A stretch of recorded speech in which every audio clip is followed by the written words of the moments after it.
Bismillahirrahmanirrahim. Assalamualaikum warahmatullahi wabarakatuh. Alhamdulillahirrabbilalamin. Wassalatu wassalamu ala asrofil anbiya'i wal mursalin wa ala alihi wa sahbihi wasallim. Rabbi shrahli sadri wa yassirli amri wahlul 'uqdatam min lisani yafqahu qawli. Video ini saya buat untuk memenuhi tugas ujian tengah semester mata kuliah bimbingan dan konseling. Yang di video ini nanti akan saya bahas terkait sejarah bimbingan dan konseling, tujuan dan fungsi bimbingan dan konseling, asas dan bidang bimbingan dan konseling. Semoga apa yang saya sampaikan di video ini bermanfaat bagi para penonton dan tentunya bagi kita semua. Amin ya rabbal alamin.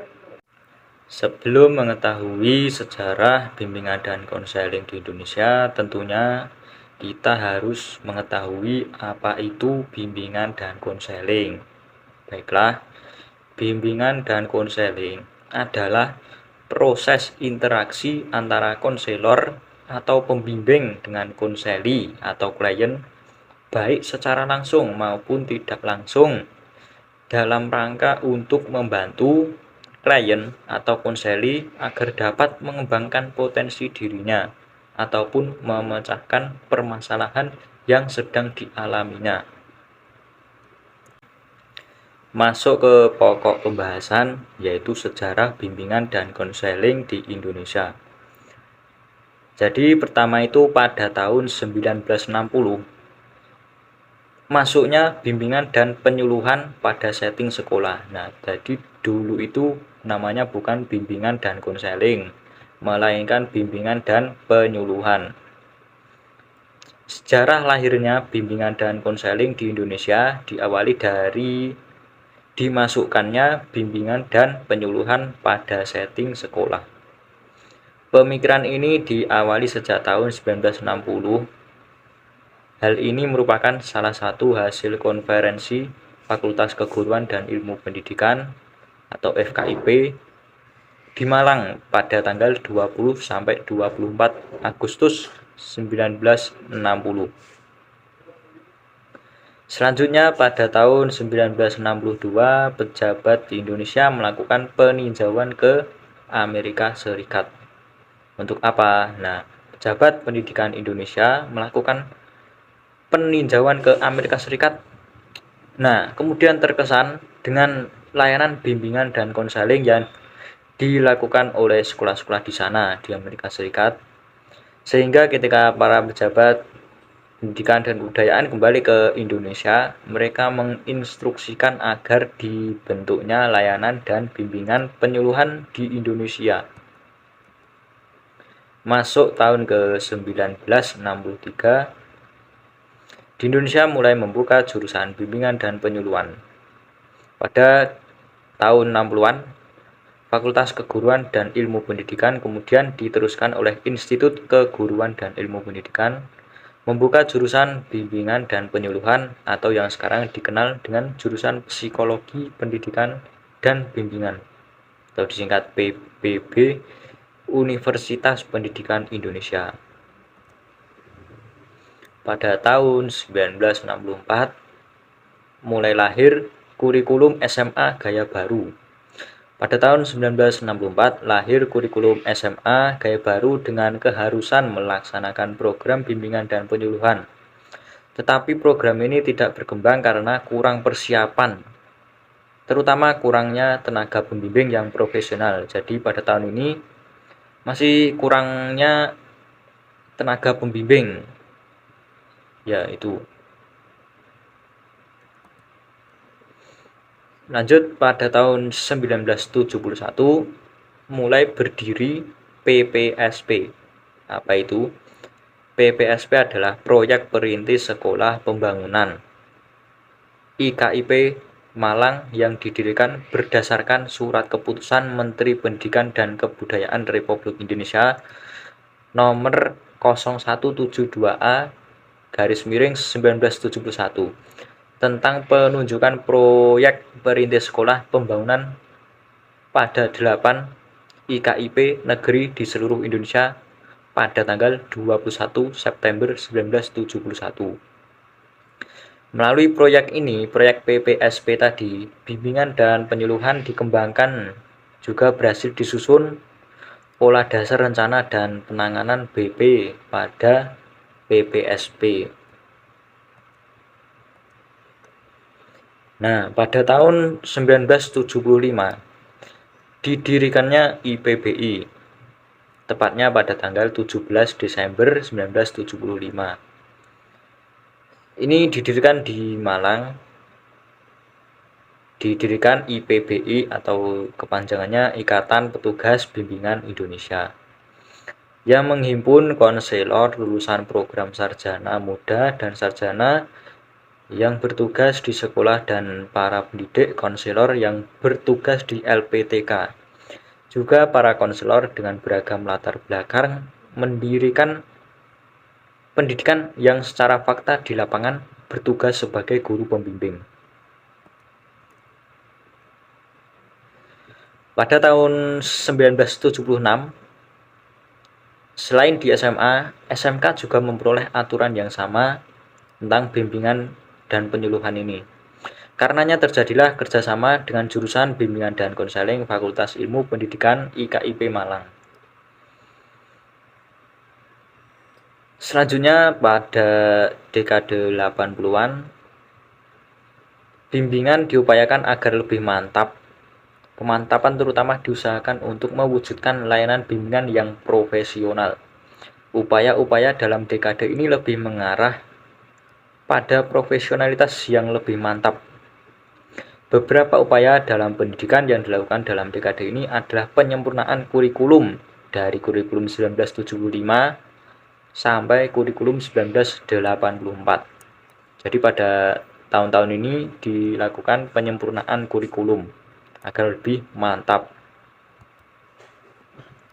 Nah, pada tahun 1993, yang masuk ke tahun 90-an, lahirlah SK Menpan. Apa itu? Jadi SK Menpan nomor 83 tahun 1993 tentang jabatan fungsional guru. Pada pasal 3 disebutkan tugas pokok guru, yaitu yang pertama menyusun program bimbingan, yang kedua melaksanakan program bimbingan, yang ketiga mengevaluasi program bimbingan. Masuk ke tahun 2000-an, yaitu tepatnya 2001, mengadakan Kongres 9 atau IEK IPBI di Lampung. Kongres ini menghasilkan perubahan nama organisasi yang tadi IPBI menjadi Asosiasi Bimbingan dan Konseling Indonesia atau disingkat ABKIN. Jadi pada tahun ini IPBI berubah menjadi ABKIN atau Asosiasi Bimbingan dan Konseling Indonesia. Nah, terakhir tahun 2003 mulai diberlakukan Undang-Undang Nomor 20 Tahun 2003 tentang Sistem Pendidikan Nasional, yang berbunyi pendidikan adalah usaha sadar dan terencana untuk mewujudkan suasana belajar dan proses pembelajaran agar peserta didik secara aktif mengembangkan potensi dirinya untuk memiliki kekuatan spiritual, keagamaan, pengendalian diri, kepribadian, kecerdasan, akhlak mulia, serta keterampilan yang diperlukan dirinya, masyarakat, bangsa, dan negara. Nah, pada tahun 2003 ini lahir tadi Undang-Undang tentang Pendidikan Nasional.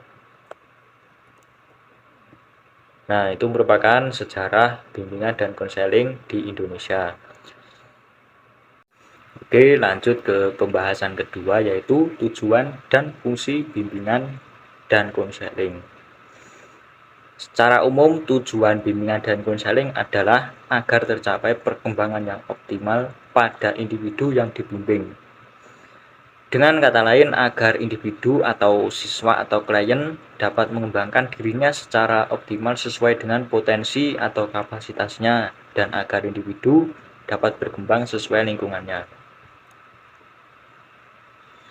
bimbingan dan konseling berkenaan dengan perilaku siswa di sekolah. Oleh sebab itu, tujuan bimbingan dan konseling ini adalah dalam rangka 1. Membantu mengembangkan kualitas kepribadian individu yang dibimbing.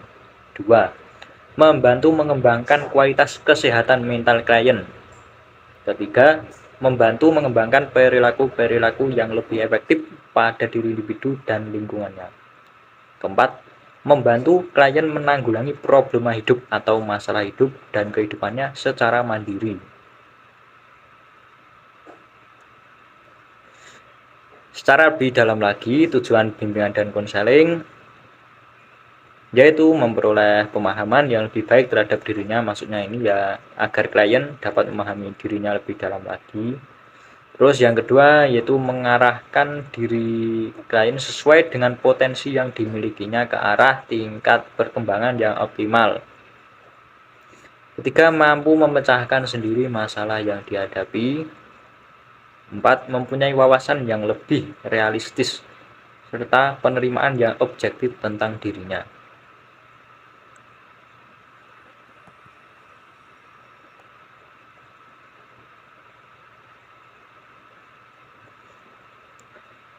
Menurut Hamdan Bakran Az-Zaki 2004, tujuan bimbingan dan konseling dalam Islam yaitu untuk menghasilkan suatu perubahan, perbaikan, kesehatan dan kebersihan jiwa dan mental jiwa menjadi tenang, jinak dan damai, mutmainnah, bersikap lapang dada, rodiyah, dan mendapatkan pencerahan taufik dan hidayahnya atau mardiyah. 2. Yaitu untuk menghasilkan suatu perubahan, perbaikan, dan kesopanan tingkah laku yang dapat memberikan manfaat baik pada diri sendiri, lingkungan keluarga, lingkungan sekolah atau madrasah, lingkungan kerja maupun lingkungan sosial dan alam sekitarnya.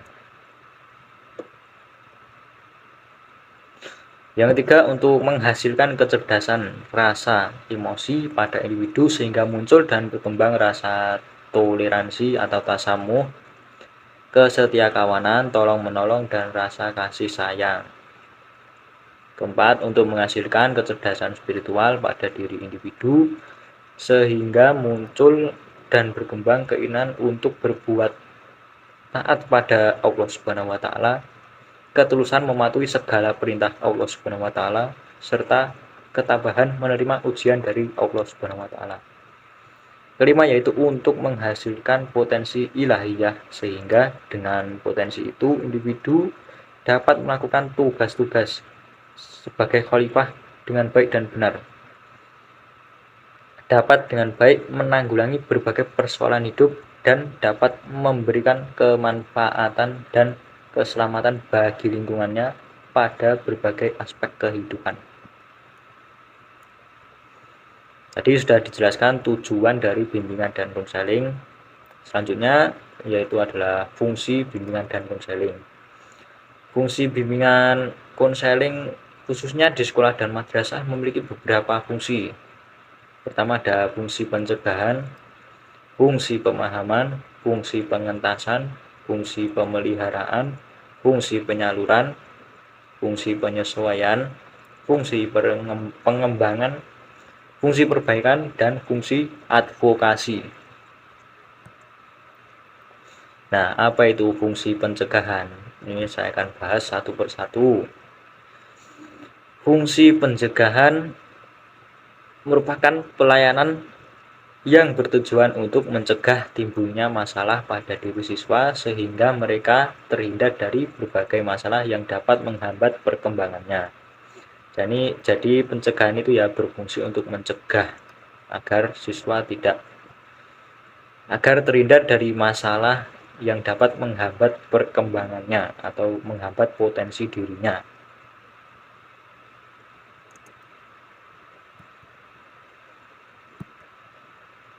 Yang kedua ada fungsi pemahaman. Fungsi pemahaman yaitu pelayanan, bimbingan, dan konseling yang dilaksanakan dalam rangka memberikan pemahaman tentang diri klien atau siswa atau orang yang dikonseli beserta permasalahannya dan juga lingkungannya oleh klien itu sendiri dan oleh pihak-pihak yang membutuhkannya atau pembimbing. Dalam fungsi pemahaman ini ya harus diketahui pemahaman tentang diri klien, pemahaman tentang masalahnya, dan pemahaman tentang lingkungan. Yang ketiga ada fungsi pengentasan. Fungsi pengentasan itu maksudnya adalah pelayanan bimbingan dan konseling yang diharapkan dapat mengatasi masalah yang dihadapi oleh siswa yang siswa atau klien tidak dapat memecahkan masalahnya itu sendiri. Jadi fungsinya BK itu membantu memecahkan masalah klien agar dapat memecahkan masalahnya tersebut.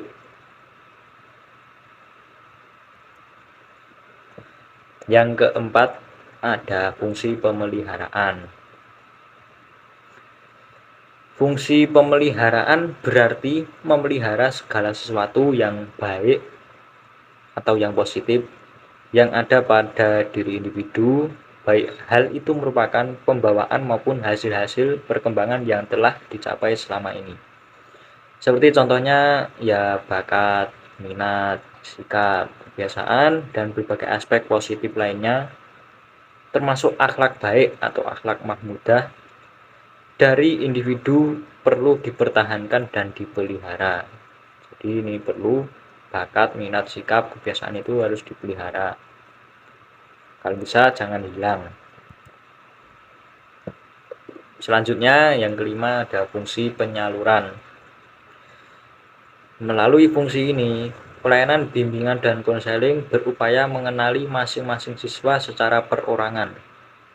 Selanjutnya memberikan bantuan untuk menyalurkan ke arah kegiatan atau program yang dapat menunjang tercapainya pengembangan yang optimal. Contoh kegiatan bimbingan konseling yang berkaitan dengan fungsi penyaluran adalah 1. Pemilihan sekolah lanjutan, itu mau lanjut kemana itu harus dibicarakan dulu. 2. Untuk memperoleh jurusan yang tepat. Nah, ini sangat penting sekali untuk menentukan jurusan yang tepat. 3. Penyusunan program belajar. 4. Pengembangan bakat dan minat. Yang kelima, nah ini perencanaan karir. Karir sangat penting untuk masa depan. Selanjutnya keenam ada fungsi penyesuaian. Fungsi pelayanan bimbingan dan konseling ini agar membantu siswa memperoleh penyesuaian diri secara baik dengan lingkungannya, terutama lingkungan sekolah dan madrasah bagi para siswa.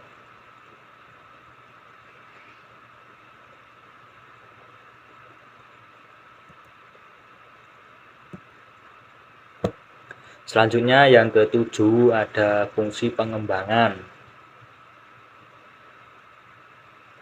Setiap siswa di sekolah tentunya memiliki potensi tertentu untuk dikembangkan. Nah, melalui fungsi ini, pelayanan bimbingan dan konseling diberikan kepada para siswa untuk membantu para siswa dalam mengembangkan seluruh potensi secara lebih terarah. Nah, jadi potensinya itu agar lebih terarah, ke arah yang benar, agar tidak salah arah. Selanjutnya kedelapan ada fungsi perbaikan. Melalui fungsi ini, pelayanan bimbingan dan konseling diberikan kepada siswa untuk memecahkan masalah-masalah yang sedang dihadapi siswa. Nah, ini bertujuan untuk memperbaiki atau memecahkan masalah-masalah siswa agar bisa dihindari atau dipecahkan. Terakhir fungsi yang ke-9 ada fungsi advokasi. Nah, layanan bimbingan dan konseling melalui fungsi ini adalah membantu para peserta didik memperoleh pembelaan atas hak dan kepentingan yang kurang mendapat perhatian. Nah, ini fungsi advokasi. Nah, itu adalah fungsi-fungsi dari bimbingan dan konseling tadi di awal sudah dijelaskan tujuan dan fungsinya bimbingan dan konseling. Jadi ini sangat penting sekali untuk siswa atau individu atau klien atau kita yang memiliki masalah, itu harus segera dituntaskan agar tidak mengganggu kita ke depannya. Oke, lanjut ke pembahasan ketiga, yaitu tentang asas dan bidang bimbingan dan konseling. Sebelum mengetahui asas dan bidang bimbingan dan konseling, kita harus mengetahui apa itu asas. Jadi menurut Kamus Besar Bahasa Indonesia, asas itu adalah hukum dasar, jadi dasarnya. Nah, asas bimbingan dan konseling yaitu ketentuan atau kaidah yang menjadi landasan agar bimbingan dan konseling terlaksana dengan baik sehingga mencapai tujuan yang diharapkan.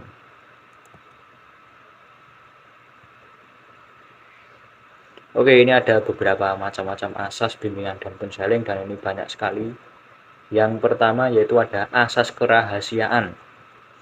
Secara khusus, layanan bimbingan dan konseling adalah melayani individu yang sedang bermasalah. Biasanya masalah yang dihadapi harus dirahasiakan agar tidak seorang pun dapat mengetahui akan masalahnya.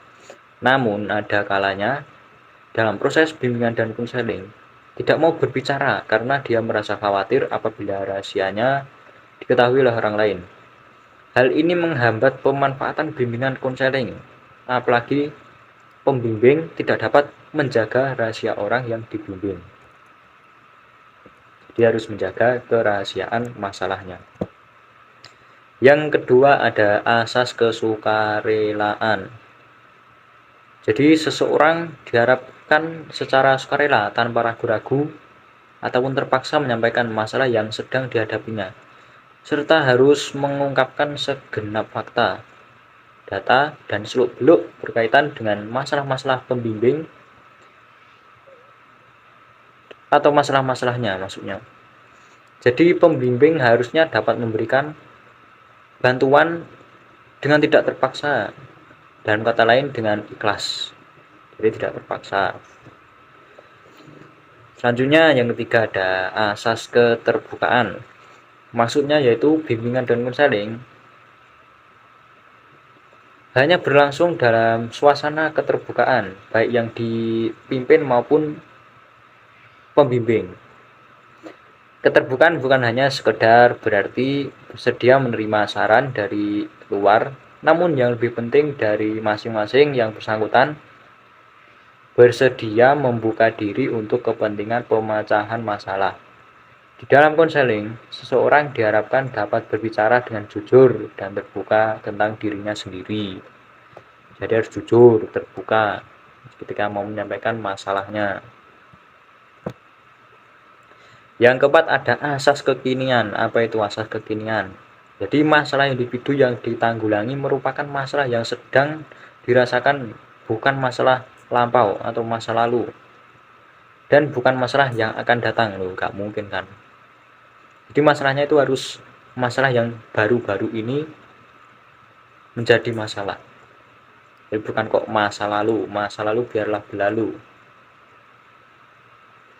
Nomor 5 selanjutnya yaitu asas kemandirian. Jadi bimbingan dan konseling bertujuan menjadikan peserta didik atau klien dapat berdiri sendiri, tidak tergantung pada orang lain atau tergantung pada pembimbing atau konselor. Jadi diharapkan dapat memecahkan masalahnya sendiri. Si konselor memberikan solusi begini-begini, nah si klien ini memecahkan masalahnya sendiri, diusahakan. Nah, nomor 6 selanjutnya yaitu ada asas kegiatan. Usaha bimbingan dan konseling tidak akan memberikan hasil yang berarti jika yang dibimbing tidak melakukan sendiri kegiatan dalam mencapai tujuan bimbingan dan konseling. Jadi ya konselor sudah memberikan solusi begini-begini loh, nggak dikerjakan oleh si klien, nah sama aja menghambat tujuan bimbingan dan konseling. sambat terus, nggak selesai-selesai masalahnya. Oke, nomor 7 selanjutnya ada asas kedinamisan. Apa itu? Jadi bimbingan dan konseling menghendaki adanya perubahan yang bersifat dinamis, maju dan berkembang, dalam arti tidak monoton dan statis. Jadi bimbingan dan konseling ini berharap agar adanya kemajuan, tidak monoton, diam di tempat, begitu terus, masalah tidak selesai-selesai. Nah, kedinamisan ini berharap agar berkembang dan maju.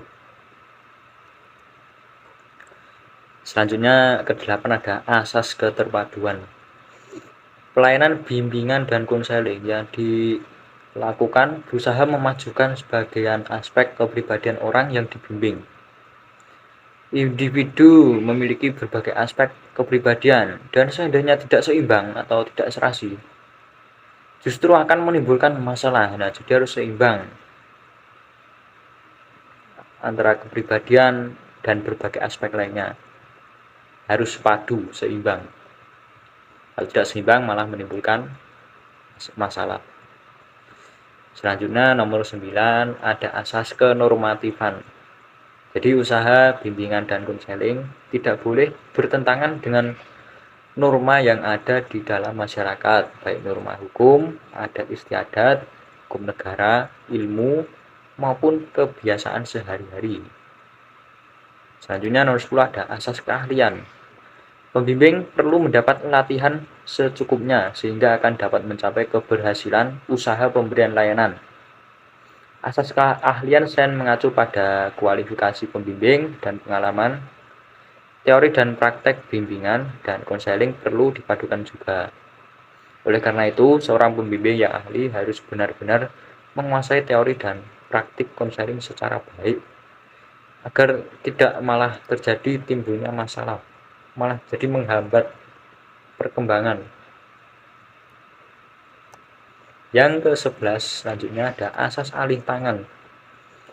Alih tangan ini dilakukan apabila pembimbing sudah dengan segenap kemampuannya sudah berusaha semampu mungkin untuk membantu individu, tapi yang bersangkutan atau klien belum terasa terbantu sebagaimana yang diharapkan.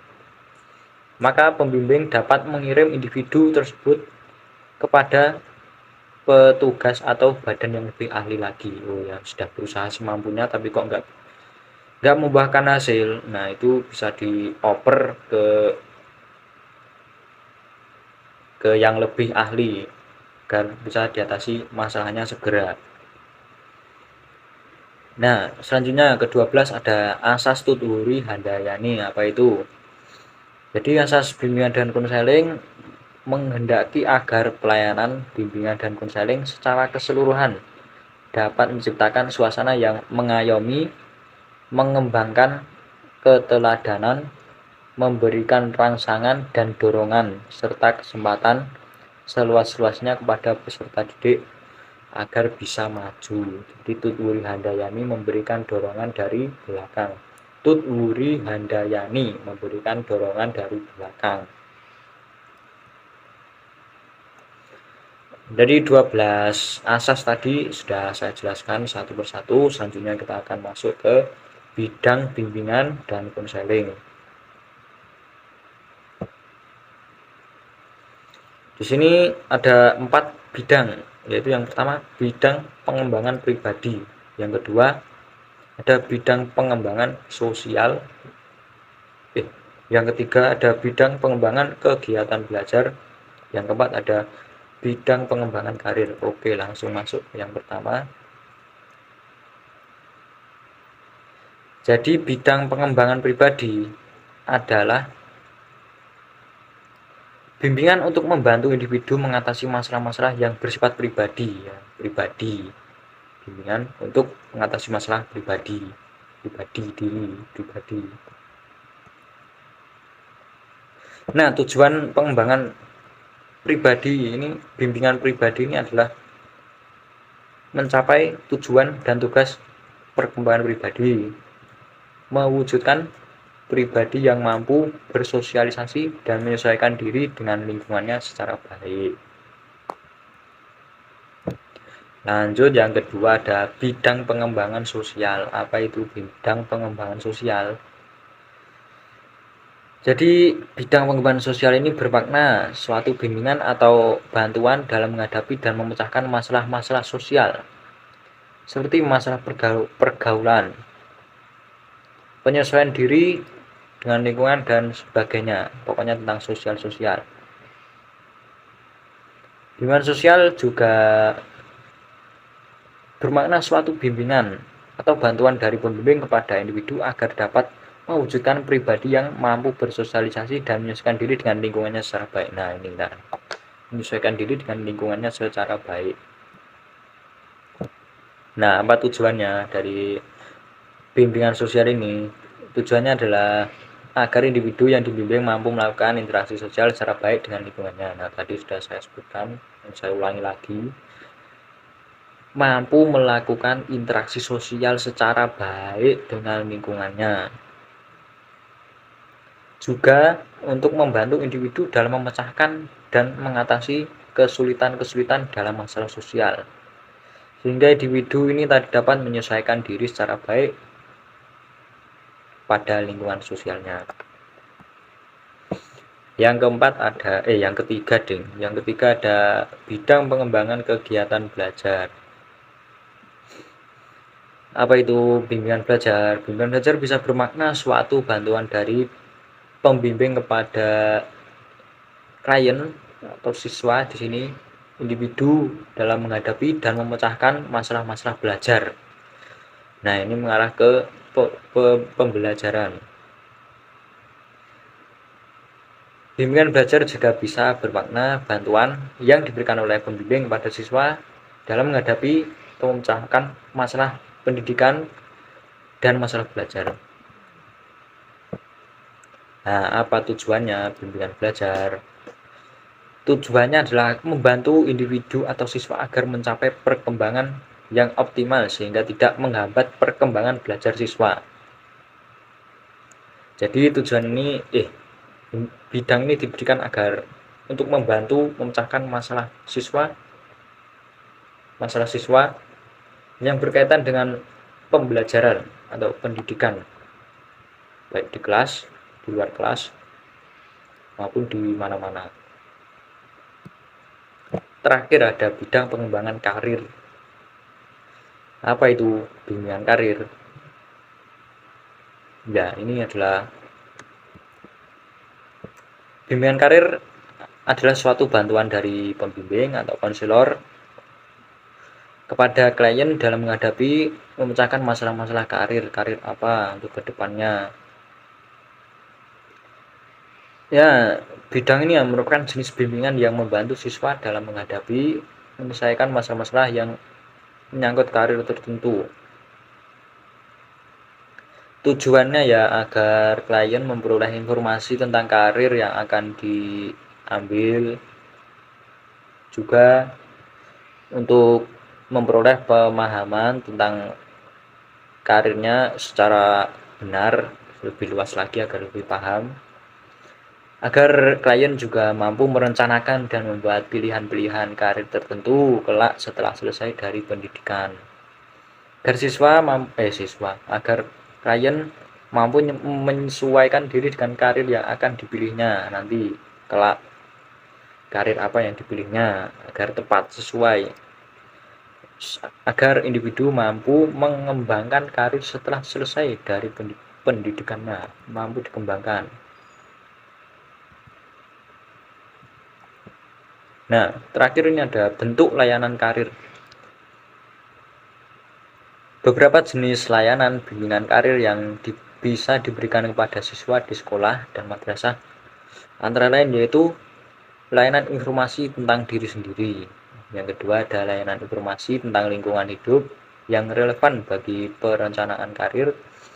Yang ketiga ada layanan penempatan, yakni usaha-usaha untuk membantu siswa merencanakan masa depannya selama masih di bangku sekolah atau madrasah, dan sesudah tamat dalam mengambil program studi tertentu sebagai studi lanjutan atau langsung bekerja. Keempat, ada orientasi. Layanan orientasi ini untuk bidang pengembangan karir mencakup suasana, lembaga, dan objek karir seperti kantor, bengkel, pabrik, pengoperasionalan perangkat kerja tertentu, dan lain sebagainya. Terima kasih atas perhatiannya. Semoga apa yang saya sampaikan di video ini bermanfaat bagi para penonton, viewers, subscriber, dan tentunya bermanfaat bagi kita semua. Sekian yang dapat saya sampaikan. Marhaban ya Ramadan. Selamat menunaikan ibadah saum 1444 Hijriah.